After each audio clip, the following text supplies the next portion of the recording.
there is just by saying your da ba boo ba அதெல்லாம் போர் அடிக்குது எனக்கு ஆக்சுவலாக. ஐ கேன் ஒன்லி நான் டப்புன்னு காலில் விழுந்துருவேன், கொஞ்சம் ஜாஸ்தியாக இருக்கும். பட் பரவாயில்ல, ஜாஸ்தியாக தானே வாழ்க்கை ஃபுல்லாக இருக்குது, போகும்போது காலில் விழுந்து போகிறேன், கவலைப்படாங்க. ஏன்னா ஆம்பளைங்க காலில் விழுகிறதே பெரிய மயிராக போச்சுங்க ஆக்சுவலாக. ஏன்னா அவன் நடிச்சிட்டா அப்பா தலைவா உங்கள் காலில் விழுகணும் actually. That should be an example actually. Sasi படங்கள் எப்படின்னா சசி மாதிரி தான் ஓடும்.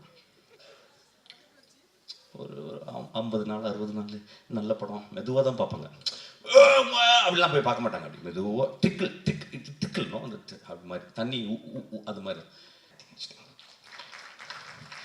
எனக்கு ஒரு வாய்ப்பு எடுத்திங்கன்னா ரொம்ப அழகான ஒரு கதை இருக்குது. நான் சும்மா நான் கேட்குறேன், நீங்களும் சுவாதிக்காம நடிங்க. ஒரு கதை வச்சுருக்கேன், சின்ன கதை. அது வேகமாலாம் ஓடாது, ஜனரஞ்ச படம்லாம் கிடையாது, ஊரெலாம் கிடையாது, சின்ன படம் தான், சின்ன படம் தான். நீங்கள் 2 பேரும் தான் நடிக்கணும். அது என்ன, அது சும்மா சேலஞ்சாக வச்சுக்கிறேன். இப்போ எல்லாம் எழுதுவாங்க, இவர் படம் 6 வருஷம் படம் ரிலீஸ் ஆகலனால இப்போயே வந்து இது பண்ண, அதெல்லாம் கிடையாது சார்.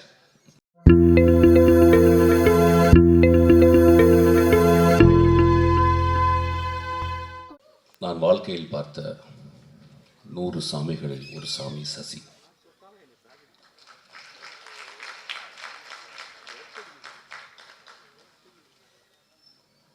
சினிமாவில் சாமிகள் கிடையாது, ரொம்ப கம்மி. ஒரு 10 பேர் தேர்வாங்களான்னு டவுட்டு. நான் இந்த 30 வருஷ சினிமாவில்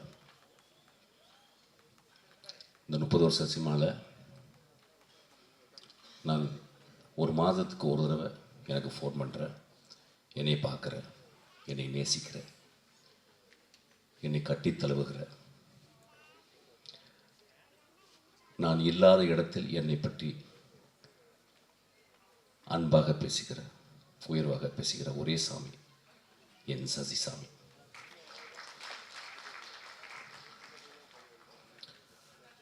சினிமாவில் வந்து என்ன சாதிக்க போகிறோம், ஒரு நேஷ்னல் அவார்டு வாங்குவோம், ஒரு 10 ஃபிலிம்ஃபேர் அவார்டு வாங்குவோம், இல்லை ஒரு ஆஸ்கர் அவார்டு வாங்குவோம். ஆனால் செத்து போயிடுவோம் ஒரு நாள். ஆனால் சசி சாகவே மாட்டான், அவன் ஒரு சாமி. எங்கள் அண்ணா அவன் ஆக்சுவலாக. அவன் திடீர்னு எனக்கு ஃபோன் பண்ணி சொல்லுவான், டேய் ஒரு அழகான சூரியன் அப்படியே ஒரு ஈவினிங் அப்படியே அஸ்தமிச்சிட்டா நான் பார்த்தேன். அப்போ இந்த அழகை யார்கிட்ட பேசுன்னு தெரியல, உன்கிட்ட தான் பேசணும் அப்படின்னு சொல்லி என்கிட்ட பேசுவோம். ரொம்ப தேங்க்ஸ். இதுதான் எனக்கு விருது. நீங்கள் எப்பொழுதுமே என்னுடைய விருது. நான் கதிர் சார்ட்ட இருக்கும்போது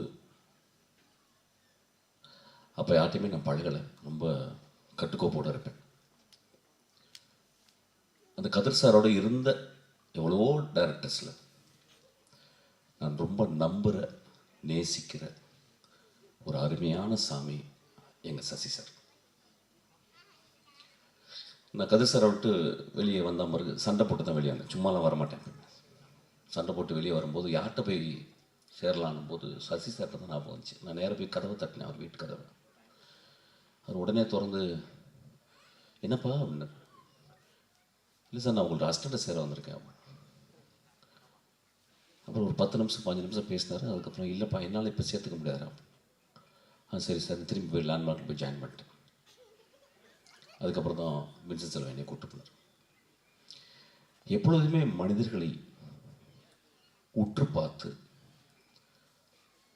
அவங்களுக்கு ஏதாவது பிரச்சனையா என்ன அப்படின்றது ஒரு தாயுள்ளத்தோடு பார்க்கக்கூடிய ஒரு மனுஷன் சசி. நான் மனிதர்கள்ட்ட, அதாவது ஆம்பளைங்கள்ட்ட ரொம்ப அதிசயப்படுற விஷயம் என்னென்னா, அந்த ஆம்பளைங்கள்ட்ட இருக்கிற பெண்மைத்தன்மை. சமூகம் ஆம்பளைங்களாகவே பார்க்குது, பெண்களை பெண்களாகவே பார்க்குது. ஆனால் இவங்க சொல்கிறாரு, there are anima and animals. Anima and animals 2 இருக்குது பாடிக்குள்ள. அப்போ அந்த அனிமா, அந்த பெண் தன்மை யார்கிட்டலாம் அதிகமாக இருக்கும் அவங்களாம் மிகச்சிறந்த மனிதர்களாக இருப்பாங்க. இப்போ இளையராஜாட்ட பார்த்தீங்கன்னா ரொம்ப பெண் தன்மை இருக்கும், ரகுமான்கிட்ட பார்த்தீங்கன்னா ரொம்ப பெண் தன்மை இருக்கும். அதனால தான் மிகச்சிறந்த படைப்பாளிகளாக இருக்கிறாங்க. நிஜ வாழ்க்கையில் அந்த ஆணுக்குள்ளே இருக்க பெண்தன்மை, அந்த அரவணைப்பு, அந்த பாசம், அந்த அந்த பரிதாபம், அந்த பரிதவிப்பு எவன்ட்டு இருக்கோ அவன் ஒரு எக்ஸ்ட்ரானரி ஹியூமன் பீயிங்காக இருக்கான். அப்படியாப்பட்ட எக்ஸ்ட்ரானரி ஹியூமன் பீயிங் தான் சசி. என்னை ரொம்ப சொல்லுவாங்க, ரொம்ப மொரட்டு பையா இருப்பாங்க. இப்படி நான் அழுதுருவேன் ஆக்சுவலாக. கிட்டத்தட்ட நான் அந்த ஒரு நிலைமையிலேருந்து நான் இப்போ பேசுகிறேன் ஆக்சுவலாக. என் சசி இந்த கதையை எழுதி முடித்த பிறகு எனக்கு ஒரு ஃபோன் பண்ணுறார். எங்கப்பா இருக்க அப்படின்றார். ஆஃபீஸில் இருக்கேண்ணா. எனக்காக ஒரு 2 மணி நேரம் ஆஃபீஸ் விட்டு வெளியே போவியான்னு கேட்டார். போகிறேண்ணா. இல்லை உன் அசிஸ்டன்ஸ் வந்து கதை சொல்லணும் அப்படின்னார். நண்பர்களே, 2026 30 வருஷம் இருந்த ஒரு டைரக்டர் இன்னொரு டேரக்டருடைய அசிஸ்டன்ட் டைரக்டர் நம்பி கதை சொல்ல வரான்னா அவன் சசி தாங்க வருவான், வேற யாரும். நான் 2 மணி நேரம் வெளியே இருந்தேன். என்னுடைய 3 அசிஸ்டண்ட்டை வந்து சசி ஒரு குழந்தை போல உட்கார்ந்து அவன் அப்போ 2 வருஷம் தான் ஒர்க் பண்ணியிருக்கேன். என்கிட்ட ஒரு படம் தான் ஒர்க் பண்ணியிருக்காங்க ஆக்சுவலாக. ஏன்னா என் படம் வந்து 6 வருஷம் ஆச்சு. 2 படம் என்னாச்சுன்னே தெரில. அந்த அசிஸ்டன்ட் டைரக்டரை மதித்து, ஏன்னா 2-3 தடவை மீட் பண்ணியிருக்கிற போல் அவங்க பேசுகிறாங்க, அவங்க படிக்கிறத பார்க்குறாங்க, அவங்க என் கூட விவாதம் பண்ணுற பார்க்குறாங்க. சசியோடைய அசிஸ்டன்ஸ் மாதிரி இல்லை என் அசிஸ்டன்ஸ் கத்தி எடுத்து கழுத்தில் வைப்பான். சசியோடைய அசிஸ்டன்ட் மயில இருக்க தொட்டு எண்ணெயை தொட்டு தடவுவான். என் அசிஸ்டன்ஸ் கத்தி எடுத்து வைப்பான், கன் எடுத்து வைப்பான். ஏன்னா முதல் நாள் வந்தவொடனே அதுதான் பழக்குவேன். கன் எடுத்து இங்கே வைக்கணும்டா, கத்தி எடுத்து பின்னாடி வைக்கணும்டான்னு சொல்லுவேன். You have to be ruthless to me அப்படிம்பேன். ஏன்னா சினிமாவில் இருந்தால் you have to be ruthless. Cinema கொன்றும் உங்களை. ஸோ அந்த மாதிரி மனிதர்களை பார்த்துட்டு, அந்த மாதிரி அந்த 2 அசிஸ்டன்ட், ஒரு பெண்ணு, என் மகள் ஒருத்தர் இருக்கா நிவேதா, அப்புறம் வெங்கட்னு ஒருத்தர் இருக்கான், அப்புறம் இன்னொரு பையன் அவங்க கூட ரங்கநாதன், 3 பேர் வந்து கதை சொல்கிறாங்க. Imagine this process, the process. Who are they? They are fucking nothing actually. They are nothing. ஆனால் எங்கேருந்து இந்த மனிதனுக்கு இந்த தோணுது அப்படின்னா, மனித வாழ்க்கையை சசி பார்த்துக்கிட்டே இருக்கான்.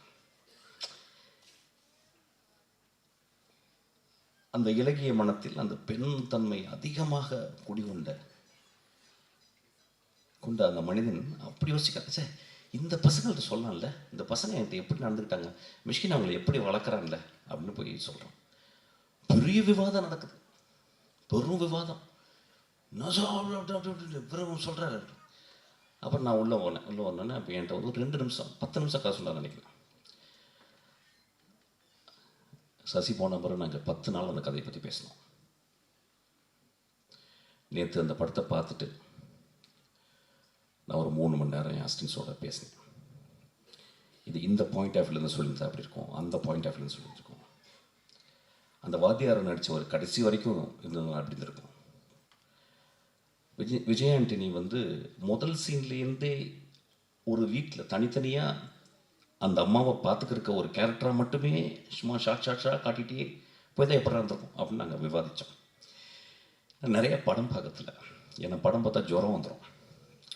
நல்ல படம் இல்லைன்னா அவங்க பார்த்தா முடிஞ்சுது. ஒரு 5-9 நாள் கையெல்லாம் சுருங்கிட்டு போயிடும். ஐயோ நெக்ஸ்ட் நம்மளால் படமே எடுக்க முடியாதுன்னு. நல்ல படம் பார்த்துட்டா அப்பா 25 படம் பண்ணலான்டா அப்படின்னு சொல்லிட்டு ஒரு பயங்கர எனர்ஜி வந்துடும்.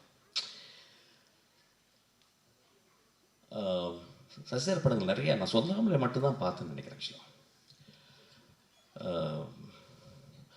ஸோ இந்த படத்தில் நிறைய விவாதங்கள் எனக்கு இருக்குது. விவாதங்கள்னால் கதை சார்ந்த விவாதங்கள் இல்லை, திரைக்கதையை எப்படி சொல்லலான்ற விவாதங்கள் எனக்கு இருக்குது. அது சரிசாக இருக்குது, அப்புறமா நான் வச்சுக்கிறேன். ஆக்சுவலாக ஆப்பு ஒரு நேர்மையான படைப்பு. நான் எங்கே யோசிப்பேன், ஒரு ஒரு சினிமா கலைஞனை எங்கே, ஒரு சினிமாக்காரன் ஒரு சினிமா கலைஞன் அப்படின்ற 2 வித்தியாசம் எங்கே இருக்குன்னா, சினிமாக்காரன் சம்பாரிச்சே சாவணுன்னு வாழ்கிறவன். சினிமா கலைஞன் நான் காசு கொடுத்து அவங்களுக்கு வந்து தானம் கொடுக்கணும்னு பார்க்குறேன். நான் 150 ரூபா கொடுக்குறது அவங்களுக்கு வந்து 1,50,00,000 கொடுக்கணும்னு நினச்சிருக்கேன் நான் சினிமா கலைஞன். அப்படியாப்பட்ட சினிமா கலைஞன் தான் காசு. இந்த படத்தினுடைய தர்மம், இந்த படத்தில் ஒரு பெரிய தர்மம் இருக்கு. அந்த தர்மத்தை நம்ம விட்டுட்டு போயிட்டே இருப்போம். ஒரு எக்ஸாம்பிள் இப்படி வச்சுக்கிறேனே அந்த கதையை, ஏன்னா நிறைய டிஸ்க்ளைமர் கதையை பற்றி சொல்லிட்டாங்க. So I think I can talk. Could I talk? Okay okay, இல்லை அது ஓகே நிக்கில், டேரக்டர் சொல்லிட்டோம். ஓகே, இப்போ இப்படி வச்சுக்கலாமே. இப்போ நான் வந்து என்னுடைய மகள் இருக்கேன், நான் இப்போ மகளுடைய கான்வெகேஷன் தான் போயிட்டு வந்தேன், கனடா போயிட்டு வந்தேன். அவளுக்கு இப்போ 25 வயசு ஆச்சு. அவளுக்கு ஒரு கல்யாணம் நடக்குது. ஒரு மாதத்தில் அவருடைய கணவனுக்கு ஆக்சிடென்ட் ஆகி இறந்துட்டான்னு வச்சுக்கல. அப்போ என் மகளை நான் எப்படி பார்ப்பேன்? என் மகளை நான் ஒரு நாள் பிறண்டு அழுவேன், அதுக்கப்புறம் கடவுளை திட்டுவேன், அதுக்கப்புறம் மறுநாள் வந்து சாப்பாடு கொடுப்பா, அப்புறம் எனக்கு வெளிக்கு வரும், அப்புறம் கொஞ்சம் தண்ணியை போடுவேன், அப்புறம் படம் பார்ப்பேன். என் மகளை நான் மறந்துடுவேனா, மறக்கணுமா அப்படின்ற கேள்வியை தான் இந்த படம் கேட்குது. நம்ம ஆண்கள், இந்த சமுதாயத்தின் விதிகளை எழுதிய ஆண்கள், இந்த சமுதாயத்தில் சட்டதிட்டங்களை எழுதிய வெறும் ஆண்கள் இந்த பெண்களை எப்படி பார்த்து கொள்கிறோம்? அப்போ என் மகளை நான் ஒரு மாதத்துக்கு அப்புறம் அவள் விதவையானா நான் எப்படி பார்க்குறது? யோசிக்கலாம். என்னடா ஒரு மாதிரி, என்னை எக்ஸாம்பிள் யாரை வச்சு பேசுறது? வேறு யார் மகளை வச்சு பேசுவேன்? என் மகளை வச்சு தான் பேச முடியும். அப்போ தான் புரியும். அப்போ நம்ம வீட்டில், நம்ம வீட்டு பக்கத்தில், நம்ம தெருவில் அத்தனை பெண்கள், கணவனை இழந்த பெண்கள், கல்யாணமாகாத பெண்கள், கல்யாணமாகி வரதட்சணை கொடுமையாக வீட்டில் விரட்டி அடிக்கப்பட்ட பெண்கள், இந்த பெண்ணுக்கு குழந்தையே பிறக்காது அவ மூலின்னு சொல்லி அனுப்பப்பட்ட பெண்கள், இப்படி ஒவ்வொரு தெருக்களிலும் ஒரு இறக்காமல் புதைக்கப்பட்ட பெண்கள் வாழ்ந்து கொண்டே இருக்கிறார்கள். அப்படியாப்பட்ட ஒரு பொண்ணை தான் சசி படம் எடுத்திருக்கான். இந்த கதையை சொல்லும்போது வெகு சில டைரக்டர் தான் இங்கே கதையை தியானிக்கிறான். நான் அசிஸ்டன்ட் டைரக்டர் சொன்னேன், டேய் கதையை, அசிஸ்டன்ட் டைரக்டர் வரும்போதே மொத்தம் 6 கதை வச்சிருக்கோம். 6 பேருக்கு கதை இருக்கும். இன்னைக்கு நான் சொல்லிட்டு வந்தேன், டேய் தம்பிங்களா, அந்த கதையெல்லாம் இருக்குல்ல, எங்கேயாவது கொண்டு போய் குழியை தோண்டி புதைச்சிருக்கேன். ஒரு 3 வருஷம் என் கூட வாங்க, என் கூட பழகுங்க, நான் பழகக்கூடிய மனிதர்களோட பாருங்க. கதை வயிற்றுல பிறக்குண்டா உங்களுக்கு அப்படின்னு சொல்லிட்டு, அப்படி பிறந்த கதை தான் அந்த கதை. ஆக்சுவலாக ஒரு கதாசிரியன் செய்வதில்லை. Movies are not made, they happen, they gestate, it gives birth to you, the story will make you a mother. அப்போ இந்த கதையை அவர் சொல்லும் போது நான் இந்த கதையினுடைய தர்மத்தை பார்த்தேன். சரி, எப்படி அவன் சமூகத்தை ஒத்து பார்த்துருக்கான், எப்படி பெண்களை ஒத்து பார்த்துருக்கான். It's a beautiful story. எனக்கு ரொம்ப பிடிச்ச ஸ்டோரி. லெட் மீ வேறு கீர் போட்டு அப்படியே கொஞ்சம் மாறுறேன். ஆக்சுவலாக போர் அடிக்குது லைட்டாக. ரொம்ப அழகாக அந்த திரைப்படத்து கதாநாயகி, அந்த கதையின் நாயகி, ரொம்ப வருஷத்துக்கு அப்புறம், நான் நிறைய படங்கள் பார்க்குறதில்ல, படிக்கிறேன். ரொம்ப வருஷத்துக்கு அப்புறம் ஒரு ரிமார்க்கபிளான ஒரு ஆர்டிஸ்ட்டை நான் பார்த்தேன் அந்த படத்தில். அவங்கள ரீசெண்டாக நான் ஏதோ ஒரு சந்தித்தேன், நான் அவங்களை பேசலை அவங்கள்ட்ட. But I saw that it's a very remarkable performance, very genuine performance, very caring performance, and she has put her soul and blood and everything on that character. அது ரொம்ப ரேர். சசியினுடைய படங்களில் அந்த பூ படம், அந்த மாதிரிலாம் ரொம்ப ரிமார்க்கபிளாக அவர் எழுதுவார். அவருக்கு என்னமோ சசி பெண்களை ரொம்ப புரிஞ்சிருக்கு. எங்கள் அண்ணியை நான் பார்த்துருக்கேன், சசி அவங்க மனைவி. ரொம்ப எல்லாருக்குமே பெண்களை புரியாது. ஒரு கோடி ஆண்கள் இருந்தால் ஒரு 1.5 பேருக்கு தான் பெண்கள் புரியும். 2 பேர் கூட புரியாது. அந்த அந்த கதாபாத்திரத்தை அப்படியே செதுக்கி செதுக்கி வளைச்சிருக்காரு. அவங்க ரொம்ப அழகாக, ரொம்ப நன்றிமா. It is I can only thank you. There is just by saying your பே பூ பே அதெல்லாம் போர் அடிக்குது எனக்கு. ஆக்சுவலாக ஐ கேன் ஒன்லி நான் டப்புன்னு காலில் விழுந்துருவேன். கொஞ்சம் ஜாஸ்தியாக இருக்கும். பட் பரவாயில்ல, ஜாஸ்தியாக தானே வாழ்க்கை ஃபுல்லாக இருக்குது. போகும்போது காலில் விழுந்து போகிறேன், கவலைப்படாங்க. ஏன்னா ஆம்பளைங்க காலில் விழுகிறதே பெரிய மயிரா போச்சுங்க ஆக்சுவலாக. ஏன்னா அவன் நடிச்சிட்டா அப்பா தலைவா உங்கள் காலில் விழுகணும். Actually that should be an example. Actually you deserve that. Actually அப்புறம் விஜயாஞ்சி உங்களை மன்னிச்சுங்க, படமே பார்த்ததில்லை நான். ஆக்சுவலாக நான் என்னாச்சுன்னா, நான் வந்து பிச்சைக்காரன் படம் வந்து ஒரு ஊர்லேருந்து வரேன், மசனகுடியிலேருந்து வரும்போது கரெக்டாக அந்த அடையாரில் வரும்போது ஃபோன் பண்ணேன். அண்ணா என்னென்ன உங்கள் படம் பயங்கரமாக ஓடி. ஏன்னா சசி படங்கள் எப்படின்னா சசி மாதிரி தான் ஓடும். ஒரு 50 நாள் 60 நாள் நல்ல படம் மெதுவாக தான் பார்ப்பாங்க. அப்படிலாம் போய் பார்க்க மாட்டாங்க. அப்படி மெதுவாக டிக்கிள்னும் அந்த அது மாதிரி தண்ணி அது மாதிரி. அப்புறம் நான் ஃபோன் பண்ணால் பெரிய hit. I was so happy. சசிக்காக ஒரு சென்சேஷனல் ஹிட் அப்படின்னோடனே ரொம்ப சந்தோஷமாகிடுச்சு. இதுதான் ஐ கால்டு. அண்ணா சசி நான் பயங்கரமாக ஓடுதுண்ணா. எல்லாம் சரி, நீ பார்த்துறாத, அவ்வளோ நல்ல படம் இல்லை அப்படின்னாரு. See the truth. Please give an applause to him. See the truth. So truthful. அவர் தெரியும் என்ன நான் பார்த்துருந்தேன். என்னடா மயிறு மாதிரி படம் எடுத்துருக்கேன் நீ வந்து இது ஓப்பா சரி ஓடிச்சா. ஏன்னா ஓடினா பண்ணாவே எனக்கு டவுட். எனக்கு ஓடுற படம் எடுத்துட்டாவே எனக்கு டவுட்டு. தனஞ்சன் யோசிக்கிறாரு இங்கேருந்து. ஓடுற படம் எடுத்தாவே ஏதோ ப்ராப்ளம் இருக்குன்னு அர்த்தம். கொஞ்சம் மெதுவாக தான் ஓடணும். ஃபர்ஸ்ட் கியர் போடணும், கொஞ்சம் ஸ்லோவாக ஓடணும், செகண்ட் கியர் போட்டு தேர்ட் கியரில் ஓடணும். ஏன்னா because if an audience understands something, there is a flaw in that movie.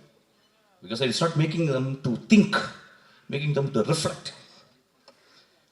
அப்போ சொன்னார் டே ஓகே படம் தான் அது, நீ பார்த்து எதோ இறக்க முடியாது திட்டுற போகிறடா அப்படின்னாரு. ஆக்சுவலாக சச் குட் ஹார்ட். ஸோ அந்த படமும் பார்க்கல சார். சார்லாம் சொல்ல மாட்டேன், தம்பி தான் சொல்லுவேன். ஒரு நடிகன் ஒரு நல்ல கதாபாத்திரத்தில் வந்து அமரும் போது தன்னை புரிந்து கொள்கிறான். இந்த படத்தில் நீங்கள் உங்களை புரிஞ்சிருப்பீங்க. எனக்கு எப்பயுமே உங்கள் மேலே என்னடா ஒரு மியூசிக் டைரக்டர் ஏன்ப்பா டான்ஸ்லாம் ஆடணும் அப்படின்னு எனக்கு ஒரு டவுட் வரும். அப்புறம் சரி, ஆனால் நீங்கள் ஒரு எக்ஸ்ட்ரானரி ஒரு வில் பவரோட நான் நடிக்கணும் அப்படின்னு வந்தீங்களா, எனக்கு ரொம்ப ஆச்சரியமாக இருக்கும். அப்புறம் நான் பார்க்குறதுலன்னா சரி இந்த பையன் என்ன இப்படி நடிச்சுக்கிட்டே இருக்கு. நல்ல வேளை இந்த படத்தை நான் ஃபஸ்ட்டு பார்த்தேன். பிகாஸ் அந்த கேரக்டர் உங்களை ரொம்ப அமைதியாக்கிடுச்சு. Don't say extra, don't act extra, just be there. Just be there. And you are being there. That's so great acting. எனக்கு ஒரு வாய்ப்பு எடுத்தீங்கன்னா ரொம்ப அழகான ஒரு கதை இருக்குது. நான் சும்மா கேட்குறேன். நீங்களும் சுவாதிக்காமே நடிங்க. ஒரு கதை வச்சுருக்கேன், சின்ன கதை. அது வேகமாலாம் ஓடாது, ஜனரஞ்ச படம்லாம் கிடையாது, ஊரெலாம் கிடையாது. சின்ன படம் தான். நீங்கள் 2 பேரும் தான் நடிக்கணும். அது என்ன, அது சும்மா சேலஞ்சாக வச்சுக்கிறேன். எல்லாம் எழுதுவாங்க இவர் படம் 6 வருஷம் படம் ரிலீஸ் ஆகலனால இப்போயே வந்து இது பண்ண அதெல்லாம் கிடையாது சார். அப்படிலாம் ஆள் கிடையாது சொல்கிறேன். பட் அந்த படம் பார்த்தோன்னே எனக்கு ரொம்ப இன்ஸ்பயர். இந்த 2 பேரையும் நம்ம திரும்பி வாழ வைக்கணும்ல, இந்த 2 பேரையும் திரும்பி ஒரு ஃப்ரேமுக்குள்ளே கொண்டாடணும்னு ஆசைப்பட்டேன். ஒரு சின்ன குழந்தைத்தனமான ஆசை. ஆக்சுவலி சின்ன படத்துலாம் சின்ன பட்ஜெட் தான், பெரிய சம்பளம்லாம் நான் கேட்க மாட்டேன். ஸோ அதனால் அதே மாதிரி தனஞ்சன் சார் சொல்லுவார் இன்னைக்கு, அதை பண்ணிடலாம் அப்படிம்பாரு. It's a good movie sir. It is a good movie. It's a bloody good movie. I'm telling. Commercial படம்லாம் இல்லை. ஸோ அந்த பார்க்கும்போது sir he would say yes actually. அதில் எனக்கு ஒரு சந்தேகம், இந்த பையன் எப்படி, நான் யூஸ்வலாக எப்படின்னா படம் பார்க்கறதோட ஃபோட்டோகிராஃப்ஸை ரொம்ப ஸ்டடி பண்ணுவேன். ஃபோட்டோகிராஃப்ஸை ஸ்டடி பண்ணும்போது அப்புறம் 2-3 தடவை பார்த்துருக்கேன். அப்போ பார்க்கும்போது இவர் எவ்வளோ எக்ஸ்ப்ரெசிவாக இருப்பார் அப்படின்னு சொல்லி.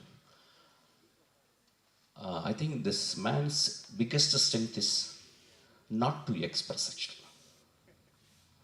There are actors, they don't express. Brando will express. Mifune will express. There are very, very few people. Choi Min-chik வந்து he will never express. எப்பயாவது திடீர்னு ஒரு டைனமிக் மாதிரி வெடிப்பார். எனக்கு அந்த படம் ரொம்ப பிடிக்கும். உங்கள் ட்ரெஸ்ஸு பர்டிகுலராக. அப்போ எனக்கு ரொம்ப பிடிச்ச ஷாட், உங்கள் அம்மாவை நீங்கள் வந்து குளிப்பாட்டும் போது அம்மா அவனுடைய முதுகு அப்படியே வச்சுருந்தார். Sasi, one of the remarkable shot in Indian cinema. One of the remarkable shot. I won't say shot, one of the remarkable image ன்னு சொல்லுவேன். I would call it image. Beautiful image. அந்த ஒரு ஷாட்டுக்காக நீங்கள் 200 ரூபா 300 ரூபா கூட கொடுத்துடலாம். ஒரு மகனுக்கு சொல்லிக் கொடுக்கும் ஒரு தாய் எத்தனை வாட்டி நம்மளை குளிப்பாட்டியிருப்பா, எத்தனை வாட்டி குளிப்பாட்டியிருப்பா. ஒரு தாயை நம்ம குளிப்பாட்டக்கூடிய வாய்ப்பு வருதா? வருமாயா நம்மளுக்கு? அப்போ யாராவது ஒரு நர்ஸை போட்டு மனைவி குளிப்பாட்டுவாளா? நம்ம மனைவி ரொம்ப ரேரஸ்ட் ஹேப்பனிங் தான். ஒரு தாயை மகன் திரும்பி குளிப்பாட்டுதல், அவன் குளிப்பாட்ட வச்சிருக்கான்.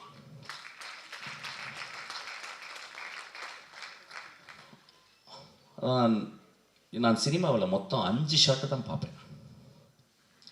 ஃபர்ஸ்ட் ஹாஃப் முன்னால் ஒரு 2-3 ஷாட்டு, செகண்ட் ஹாஃபில் ஒரு 2-3 ஷாட், ஒரு 2-3 இமேஜஸ் கிடைச்சா போதும்.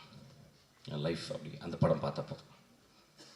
ரொம்ப மோசமான படங்களில் ஒரு 2-3 ஷாட் பார்த்தா எனக்கு ரொம்ப ஹாப்பியாக இருக்கும். இந்த படத்தில் சசி பேக் பண்ணிக்கிட்டே இருக்கான், பேக் பண்ணிக்கிட்டே இருக்கான், பேக் பேக் பேக். நிறைய ஆக்சுவலாக சொல்லப்போனால் இந்த படம் தான் சசியினுடைய ஆக கமர்ஷியல் படம்னு சொல்லுவேன். நான் வந்து பிச்சைக்காரன் பார்க்கல, இந்த படம் நிறைய கமர்ஷியலாகவும் பண்ணியிருக்காரு. So it's a beautiful movie. நேற்றுலேருந்து அண்ணா வந்து நீ படம் பார்க்கணுன்றான்னு என்னை கேட்டுகிட்டே இருந்தார். நான் இந்த நேரத்தை வந்தவுடனே அப்பா தவறிட்டார், எங்கள் கலை உலக தந்தை. அதை முடிச்சுட்டு அதுக்கப்புறம் நான் சசி அண்ணாவுடைய படத்தை பார்த்தேன். It's a beautiful film. பாருங்கள், இட்ஸ் எ ஒர்த்தி ஃபிலிம். ஒரு படம் ஒரு 150 ரூபா கொடுத்துட்டு சும்மா 2 hours அப்படி காரில் வந்து தியேட்டருக்குள்ள வந்து போகிறது இல்லைங்க. ஒரு படம் காரில் வந்து இறங்கி ஒரு இருட்டு தியேட்டரில் வந்து உட்காந்து வாழ்நாள் முழுதும் நாம் செய்த தியாகத்தையும், வாழ்நாள் முழுதும் நாம் செய்த துரோகத்தையும், வாழ்நாள் முழுதும் நாம் செய்த தர்மத்தையும் யோசிக்க வைக்கிற இடம் தான் தியேட்டர். இந்த படம் பாருங்கள். உங்களுக்குள்ள இருக்க பெண்மை, உங்களுக்குள்ள இருக்க தாய் அன்பு, உங்களுக்குள்ள இருக்க எல்லா பெஸ்ட்டு திங்கையும் இந்த படம் போக் பண்ணி சொல்லிக் கொடுக்கும். டேய், உனக்குள்ள இவ்வளோ பெஸ்ட் இருக்குடா, உனக்குள்ள இவ்வளோ பெஸ்ட் இருக்குடா, நீ இவ்வளோ நல்லவன்டான்னு சொல்லும். ஒரு நல்ல படம் சொல்லுது, இந்த படம் சொல்லியிருக்கு. நன்றி. மிஷ்கின் சார், நிஜமா என்ன சொல்றதுன்னு தெரியல. But definitely we love you sir. Thank you so much. எங்களுக்காக வந்ததுக்கு பேசினதுக்கு ஒரு பெரிய நன்றி. Thank you very very much.